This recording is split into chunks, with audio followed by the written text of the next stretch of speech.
Assalamualaikum warahmatullahi wabarakatuh. Semoga kita semua dalam lindungan Allah.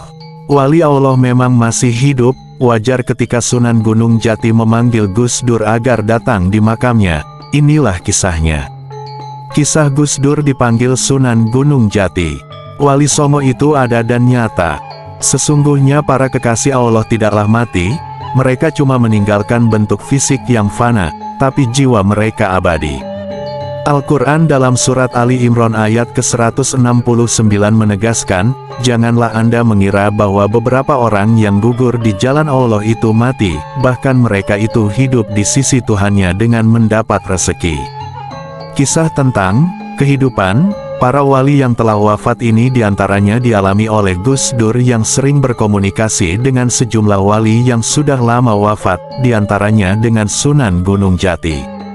Mantan Sekretaris Jenderal PBNU H. Arifin Junaidi mengisahkan, suatu waktu, ia dereke Gus Dur ke Cirebon untuk berjumpa dengan Kiai Haji Fuad Hashim, pengasuh pesantren Buntet.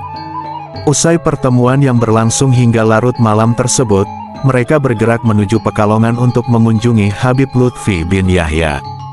Di tengah perjalanan, tepatnya di daerah Losari, kurang lebih pukul 1 malam, Gus Dur meminta sopirnya untuk kembali lagi menuju ke makam Sunan Gunung Jati yang berada di Kompleks Astana Gunung Sembung Cirebon. Saya baru saja dipanggil Sunan Gunung Jati, kata Gus Dur menuturkan alasannya kembali ke Cirebon. Anggota rombongan lainnya semuanya terdiam saja, tanpa komentar, dan perjalanan pun berlanjut hingga di kompleks makam.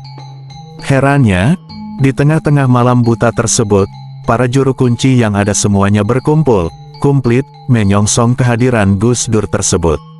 Dengan menggunakan seragam kebesarannya yang biasa dipakai ketika menerima tamu istimewa, seakan-akan telah ada yang memberitahu, padahal ketika itu belum ada HP sebagai media komunikasi yang modern.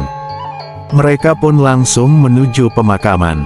Layaknya adat Nahdiyin, waktu berziarah, mereka juga memanjatkan zikir dan tahlil serta mendoakan Sunan Gunung Jati yang sudah berjasa menyebarkan Islam di Jabar. Usai tahlil, Gus Dur tertunduk dan diam saja.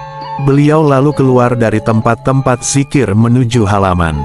Arifin masih penasaran kok para juru kunci sudah pada siap menerima kunjungan Gus Dur, padahal pada awal mulanya gak ada konsep berziarah. Ia lalu tanya kepada seseorang tentang kejadian ini.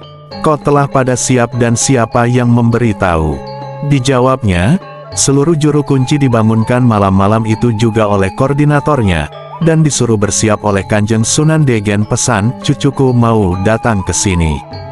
Ia juga cuma bisa manggut-manggut keheranan akan fenomena luar biasa ini. Sesudah dirasa cukup ziarahnya, mereka pun kembali melanjutkan perjalanan ke Pekalongan sebagaimana rencana semula. Karena tetap penasaran, ia lalu tanya kepada Gus Dur, kapan dipanggil oleh Sunan Gunung Jati. Ia tadi, ketika perjalanan baru dipanggil, disuruh mampir. Ke Cirebon kok nggak mampir?